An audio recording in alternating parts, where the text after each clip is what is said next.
क्या मिलना ऐसे लोगों से जिनकी फितरत छिपी रहे, नकली चेहरा सामने आए, असली सूरत छिपी रहे। आदरणीय प्रधानमंत्री जी फकीर हैं, उन्हें कुछ नहीं चाहिए, देश हित के लिए समर्पित हैं, स्वयं अपने मन की बात करते हैं, लेकिन ज्ञापन के माध्यम से, निवेदन के माध्यम से, धरना के माध्यम से, प्रदर्शन के माध्यम से हम सबके मन की बात आज तक नहीं जान पा रहे हैं, पागल है कि अच्छे हैं। दूसरी बात, संत के वेश में एक भूल हम लोग कर रहे हैं। श्री रामचरितमानस के अंदर महाराज प्रताप भानु ने कपट मुनि एक नकली संत को असली संत जान लिया, तो उन्हें रावण का जन्म लेना पड़ा 3 बार। और श्रीमद् भागवत पुराण के अंदर राजा परीक्षित ने एक असली संत को नकली संत जान करके सांप लपेट दिया, तो उन्हें तक्षक नाक काट लिया। हम यही कहना चाहते हैं माननीय मुख्यमंत्री जी से कि नहीं चाल चलनिया सुधरी हो, जो समाज समायोजन नहीं करी हो, हरि के सांप तब लागी, और जब हरि के दुआरिया जई हो, कंटाप तब लागी।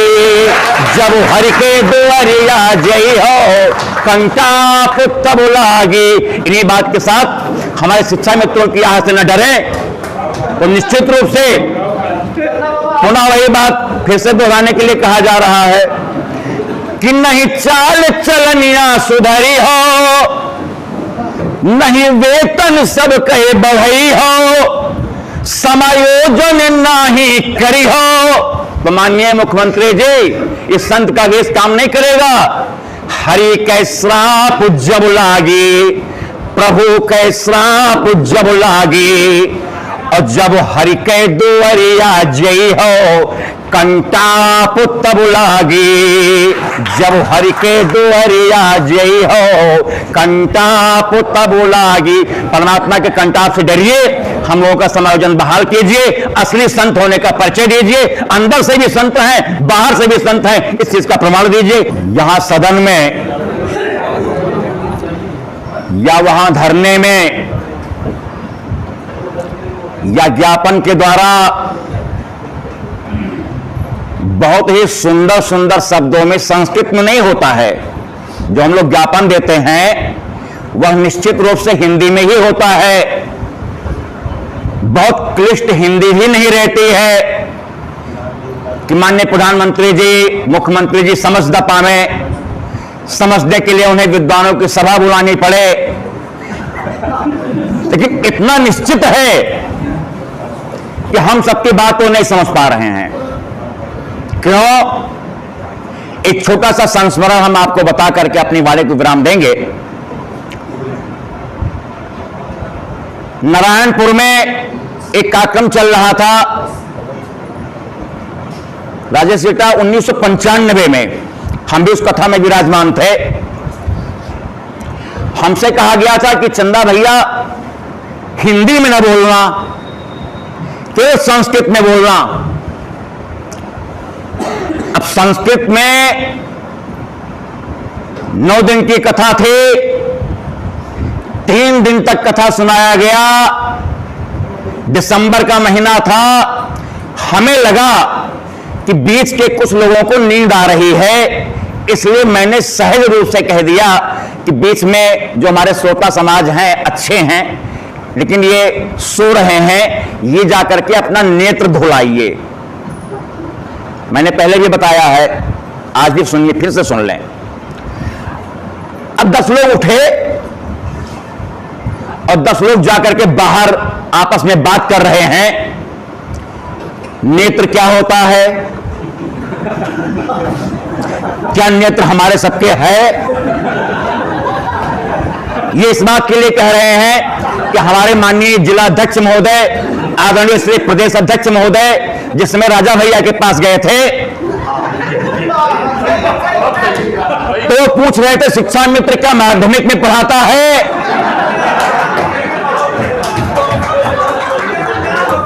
विदेश से पढ़ करके आए हैं और अपने देश के 23 साल काम करने वाले उस कर्मचारी के बारे में नहीं जान रहे हैं कि ये प्राथमिक में पढ़ाते हैं कि माध्यमिक में पढ़ाते हैं।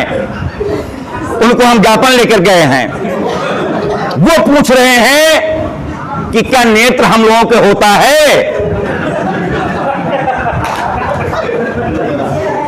तब तक उसी गांव के किसी लोग ने पूछा, भाई क्या बात कर रहे हैं आप लोग? तो उसने कहा बेटा नेत्र हमारे सबके होता है।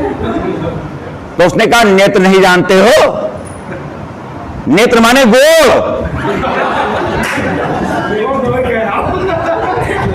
शिक्षा मंत्री को किसी ने नेत्र माने गोल बता दिया है।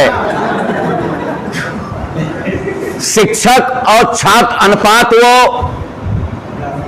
कैलकुलेटर उनका फेल कर रहा है, जान ही नहीं पा रहे हैं कि नेत्र है कि गोल है।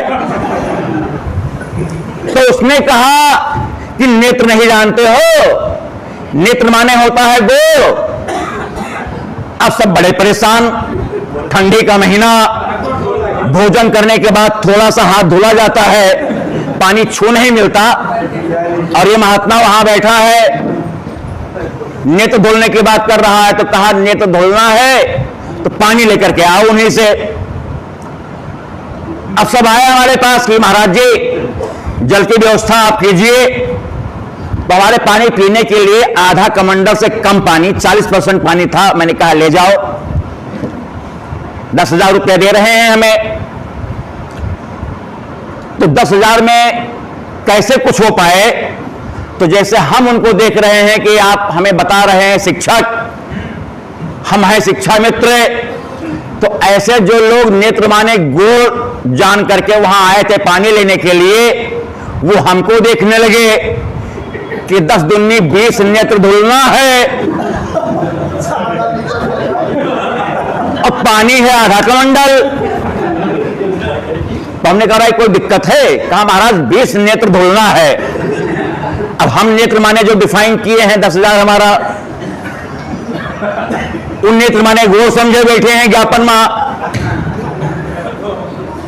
हमने कहा ले जाओ धुल जाएगा। अब सारे राजनेता जो नेत्र माने गोल समझे थे अपनी बुद्धि लगाए कि अगर उलझ उलझ करके नेत्र धोओगे तो पानी खत्म हो जाएगा। आपन अपना अपना नेत्र इसी में बोरो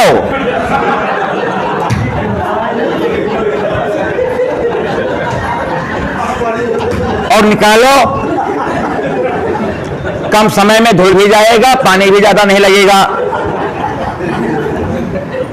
मन की बात करने वाले बुद्धिमान लोग तो वो सब अपना नेत्र उसे कमंडल में डालें और निकालें और आकर के वहां पंडाल में बैठे, पैर से ठंडी कंबल भेवे, पैरा भेवे। दिक्कत तब आई एक आदमी के नेत्र में फाइलेरिया उतर रहा था।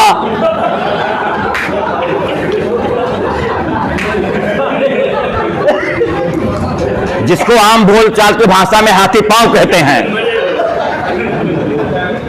अब वो नेत्र कमंडल में घुस नहीं रहा था। तब तक महेंद्र जी ने कहा शिक्षा मित्र एकता जिंदाबाद जिंदाबाद। तो उन्होंने कहा कि हम नेताओं की टीम है,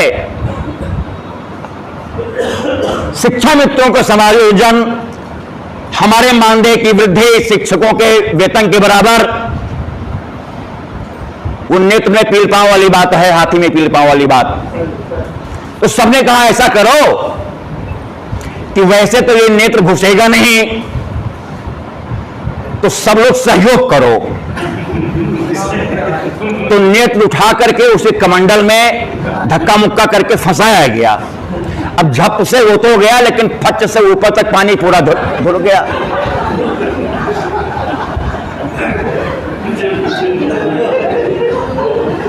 अब वो नेत्र निकल नहीं रहा है, फंसा है नेत्र, 23 साल से फंसा है। अब वो नेत्र निकल नहीं रहा है, तो किसी ने कहा भाई सुनो, तुम अपन नेत्र खींचो, हम नीचे कमंडल पकड़े हैं। तो किसी ने कहा नहीं, कमंडल तो आप पकड़े हैं, लेकिन नेत्र में खून न बहने लगे, संभाल के। इतना हल्ला हुआ, तब तक व्यवधान होने लगा। हमने कहा क्या कर रहे हैं आप, वो नेत्र नहीं धुल पाए। तब उसमें एक आदमी ने कहा भाई साहब, एक आदमी के नेत्र में कमंडल फंस गया, अब हम परेशान कि नेत्र बरौनी में फंसा कि बुल्ला में फंसा, क्योंकि हम अपनी बात करने, मन की बात करने वाले तो हम ही नहीं कि जो जान ही नहीं पाए कि नेत्र कहां फंसा। हमने कहा जैसी स्थिति में वैसे चले आओ। तब वो पूरे सभा में नेत्र में कमंडल फंसाए आए। वहां हमने अपनी कथा को विराम दे दिया। सन 95 की बात है कि हम संस्कृत में कथा सुना रहे हैं और ये नेत्र माने वो जान रहे हैं। ज्ञापन इसीलिए हमने देना बंद करना स्वीकार किया है कि नेत्र माने गौर समझेंगे। इसीलिए माननीय ओझा जी ने ललकार के कहा है, आदरणीय तिलकराम वर्मा जी ने ललकार के कहा है, ललकारने के साक्षात स्वरूप महेंद्र प्रताप सिंह जी ने ललकार के कहा है कि अब हमें ज्ञापन से मतलब नहीं है। और जान जाएं, हमारे धरना प्रदर्शन से माननीय मुख्यमंत्री जी, अगर आपकी भावनाओं को ठेस लग रहा है, आप निकाल दीजिए हम लोगों को। जिस परमात्मा ने जन्म दिया है, निश्चित रूप से वो हम लोगों का पालन पोषण करेगा, लेकिन स्वाभिमान के साथ समझौता नहीं होगा। और जो हमसे कसम खिलाया जा रहा है, उठाओ हाथ ऊपर, सिट डाउन, स्टैंड अप,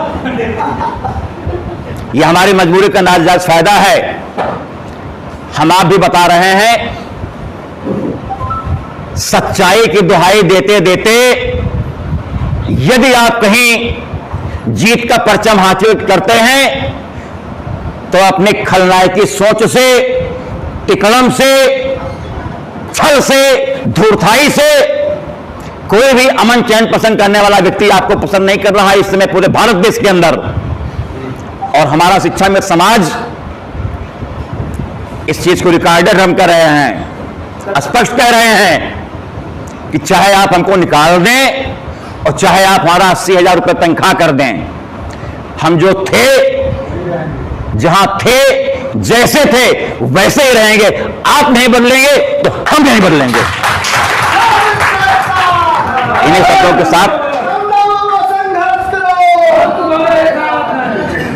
अब अपने वादे को इसलिए विराम दे रहे हैं कि कथा करते करते एक आदमी हमें कथा कहे, वो चुप ही नहीं हो, हमें को देखे। तुमने कहा क्यों भाई, आपको जाना नहीं है? 10 बज गए, हम 11 बजे तक कथा कर रहे हैं। उन्होंने कहा नहीं महाराज जी, हमें आपकी कथा से लेना देना नहीं है। जिस मंच पर बैठकर आप कथा कर रहे हैं, हम इसी पर सोते हैं।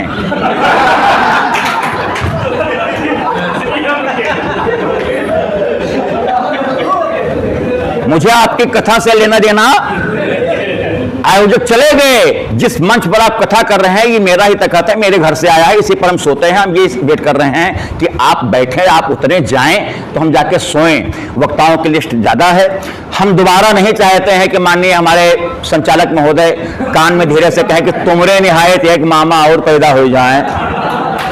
बहुत बहुत धन्यवाद संचालक महोदय को। अपने वाले को हम विराम देते हैं। धन्यवाद। चूंकि हमें सर्विस बहुत बाद मिली, सन 1971 डेट ऑफ बर्थ है,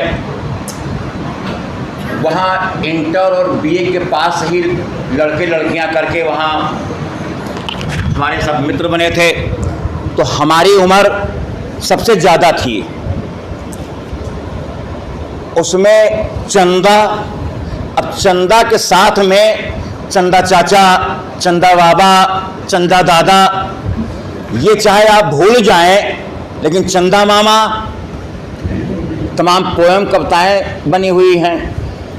चंदा मामा सबके साथ एक अपवाद भी है जिसका बड़ा ठेस लगता है। चंदा मामा किसी के लिए चाहे शहीद हो जाएं, जान दे दें, लेकिन कविता यही गाया जाएगा, चंदा मामा दूर के या अपन न हुए। हम चाहे किसी के लिए जितना समर्पित हो जाए, आत्मीयता का भाव रखें, लेकिन चंदा मामा दूर के। तो यही नवाबगंज ब्लॉक के कुछ बच्चियां थोड़ा सा टोन में कहना शुरू की कि चंदा मामा पुरैया अभन तो तब्बो रहन चंदा मामा। तो चिढ़े तो एक बार कि हमारा नाम चंद्र कुमार शुक्ला है, डीपी चौबे हमारे ट्रेनर हैं, जिनको कहा गया था कि डीपी चौबे ₹90 लेके सबका पास करो और बड़ी भाग्य से मिले नौकरी, नाही सत्यानाश करो। तो उन्होंने किसी भी हमारे साथ में जितने लोग थे उनसे कोई सुविधा शुल्क नहीं लिया था। आज वो नहीं है, अच्छी बात है, लेकिन उनके गुणों की चर्चा भी है, नहीं लिया था, और सद्गुणों की भी चर्चा है जो आप सब लोग जानते हैं, जो उनसे ट्रेनिंग लिए होंगे वे। तो इस तरह से उन्होंने चंदा मामा कहना शुरू किया। तो चिढ़े तो, लेकिन हमारे कन्नौजगंज में जो कन्नौजगंज मार्केट के लोग हैं, एक बाबा प्राणपति का मंदिर है, तो उसमें एक पुजारी जी थे और हमारे यहाँ की झूला मशहूर थे। कानपुर उन्नाव से लोग देखने आते थे झूला 5 दिन के। तो उसमें चंपा नाम की एक नर्तकी थी, नाचती थी। तो सब पुजारी जी से कहा था, पुजारी चंपा बुलाइन है। तो पागल हो गए, उनको लोग पत्थर मारने लगे। हमने सोचा अगर चंदा मामा नाम से हम चिढ़ब तो सब चिढ़ावे लगे हैं। तो उन्होंने कहा चंदा मामा, तो हमने कहा हाँ बेटा। चंदा मामा चाय पिएंगे? जी बिटिया। तो बस सबकी आत्मीयता स्वीकार करते करते चंद्र कुमार शुक्ला से हम चंदा मामा हो गए।